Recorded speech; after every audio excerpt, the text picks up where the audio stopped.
And welcome back, everyone, to Front Office Sports, continuing coverage of Radio Row in preparation for Super Bowl 60 here in San Francisco. I'm Baker Machado. We are joined by the Splash Sisters, or Splash Girls. What are we calling it? Splash Girls, Splash Sisters? We laughed. We coined the term Splash Sisters just because, we had the Splash Brothers. We're here in the Bay Area, so it just had a nice ring to it. Splash Sports, it makes sense. Kelly Stewart and Ariel Epstein. Ladies, such a pleasure to have you guys here. So tell us, guys, you guys have this big game fantasy contest going on right now. Tell us about that. So Splash is really great. I always like to give people a little preface first. So everybody remembers Office Football Pool, Run Your Pool, all the stuff we've been doing since like college, and you use all these websites. Well, Splash put them all together, put everything in one place, which for someone like me who enters 30, 40, 50, 60 of these a year, it's nice to have them in a singular location.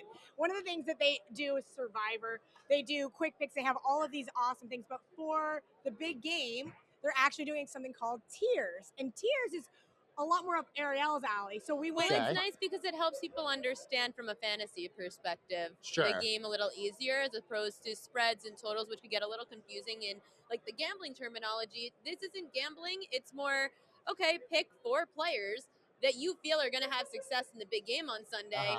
That way, whoever has the most combined points, the top 100 people get paid out, which is pretty decent odds. I do think because of the rise of a lot of these betting platforms and betting companies, there still is a lot of learning. I feel like for a lot of people to sort of learn odds, tiers, bets, all this sort of stuff. So the education part, I feel like, is very important. Yeah, I mean, that's what I would say. My background isn't necessarily in that, but I've kind of taken on that role because I do think that having people understand what they're getting into a lot better makes sense. And this is actually my first tiers contest. I've never done it. Ariel is also nicknamed the Prop Queen, so she does a lot of stuff with Prop Queen, Splash Sisters. You guys have so many nicknames. The gambling industry is all nickname based. Like, she's Kelly in Vegas. I became the Prop Queen. My friends actually shorten it to Queen.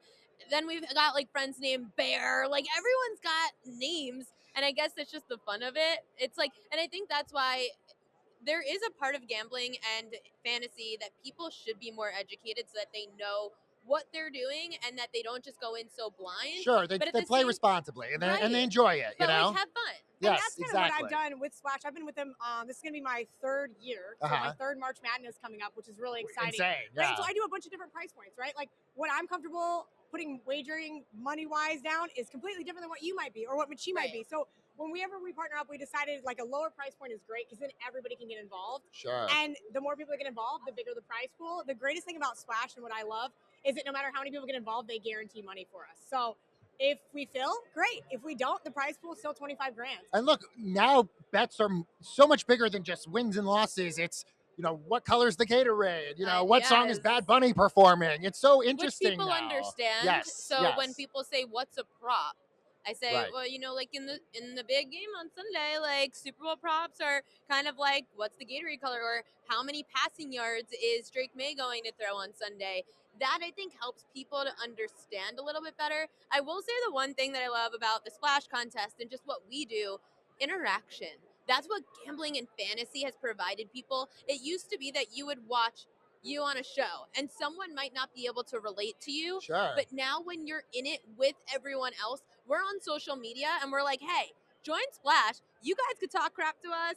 We'll talk it back to you, and now we're having fun together. It is funny. Sorry to interrupt. I have to say this. So, like, Grandma is a big Chiefs fan, right? I'm from Kansas.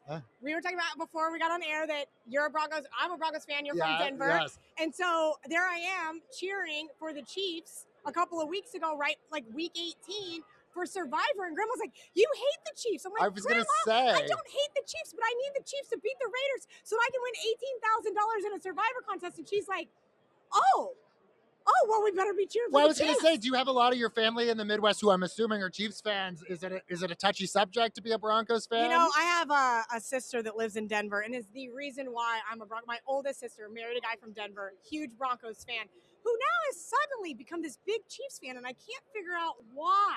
Just out of nowhere, the woman who made me a Broncos fan.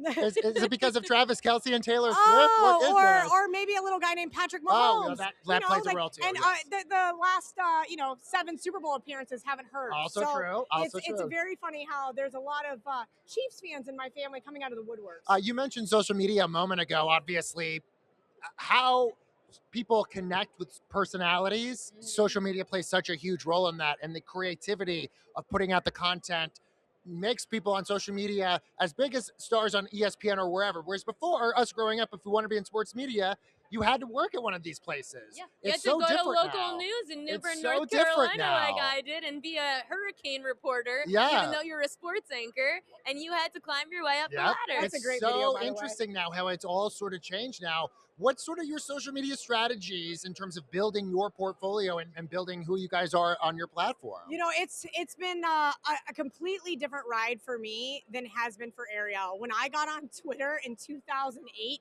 You were an early one. The wild, wild Yeah. west, right? I had just graduated from college. I had a new job in Vegas, and they said, hey, everybody has to have social media platforms. Here's what you have to have. And I'm like, I know nothing, right? And I made a lot of mistakes. We're just going to leave it at that, right? And so what I tell people is like, hey, remember, the internet is forever. True. Watch yes. what kind of content you're putting out there. Watch what you say. You never want to say something bad about somebody else because you may be working or wanting to work for that company True. someday. But also just building a brand, though. Building you know, a brand But so important. think- And I think what we've realized too is every platform now is so different, where it used to be just Twitter, and then it was Instagram. Now you've got Snapchat, you've got TikTok. Apparently Snapchat's bad. In case you I didn't know, know, that. which is so funny. I It's can't. so funny. I can't do it. TikTok already banned me for gambling. YouTube is huge. Yeah. So YouTube's there's huge. So I Shorts think on there's YouTube, so yeah. many things with like social media. YouTube, you've got long form content, you've got shorts. And every platform you have to realize you're reaching a different demographic. YouTube people actually want to learn. TikTok people just True. want stupid. Snapchat wants stupid. You have to be smart about where you're putting Instagram all of wants those things. pretty. Yeah, it's true. Like we just post, Yeah. and Instagram loves its reels, so we do shorter stuff. And like today, in our Splash Sisters outfits that Kelly so nicely made for us, You made these? Well, The shirt. okay, so here's the thing about she goes, Women "We're in gonna wear sports. polos," and I said, "We are not wearing women in polos." sports. So it's like Yeah, a good we get- hybrid. We get the short end of the stick if you want us to wear branded merchandise. Right. Okay? Because it's made generally for men.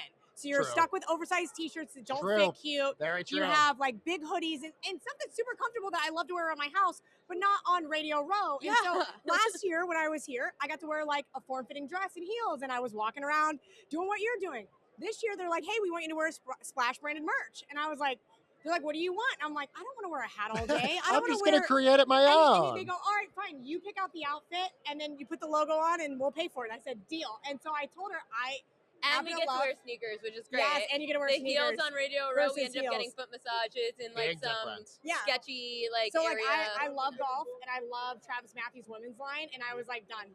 That's Easy. exactly what we're wearing. That's So the inspiration. That's Yeah. where she got it. she literally was like, no, we're wearing polos. I'm like, it's gonna be cute. Splash Girls, Splash Sisters. What are we- Splash Sisters. Splash Sisters. I'm loving it. Kelly Stewart, Ariel Epstein, thank you guys so much for joining us. Thank you. Thanks for having us. And stay with Front Office Sports for more on the business and culture of sports.